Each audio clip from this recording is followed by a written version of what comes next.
बंदूक चलीथिला बेआईन जंतु शिकार निजे नेउथिले भळिकी भଳି मांसर स्वाद आउ बाजार रे करुथिले बिक्री जंगली जीवजंतु को मारी मालेमाल हेउथिले अपराधी हेले कथारे अछि सबुदिन चोर घर अंधार रहिबनी आउ ठीक सेहि भଳି विशेष सूत्र रे खबर पाई पहुंची गला वन विभाग आउ तापरे जहा घटिला नजर पकांतु जरपड़ा वनांचल अधीन रे वन विभाग पक्षरु एक बड़ धरणर चढ़ाऊ करा जायतिला बेआईन जंतु शिकार एवं मांस कारबार नहीं चलीथिबा गुप्त सूचना आधार रे वन विभाग कतरापाली ग्राम रे चढ़ाऊ करी दुईटी गुली भर्ती देशी बंदूक समेत बहु शिकार सामग्री जबत करिबारे सफल होईछि। सूचना मुताबक जरपड़ा वनांचल अधिकारी माधव चंद्र नायकଙ୍କ नेतृत्व वन विभाग एक सदलबल टीम बालीपटा सेक्शन रो कतरापाली ग्राम रे चढ़ाऊ करथिले। ग्रामर सुशील प्रधान एवं पति प्रधान का घरे बेआईन भावे बंदूक रखाजिबा सह जंतु शिकार सामग्री मौजूद थिबा नै खबर मिलिथिला।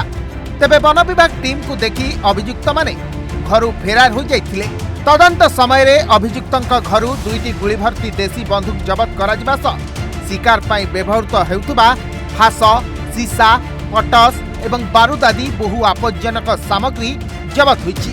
जबत परे वन विभाग बंदूक दुईटी को छेंडीपदा थाना को हस्तांतर करने सहित एक मामला रुजु करी तदंत चलाइछि। अन्य पक्षरे छेंडीपदा पुलिस मध्य बेआईन बंदूक रखिबा अभियोग रे एक मामला रुजु करिछि। घटना रे संपृक्त फेरार अभियुक्त माननकु धरिबा पई पुलिस और वन विभाग पक्षरु मिलित छानबीन जारी रहिछि।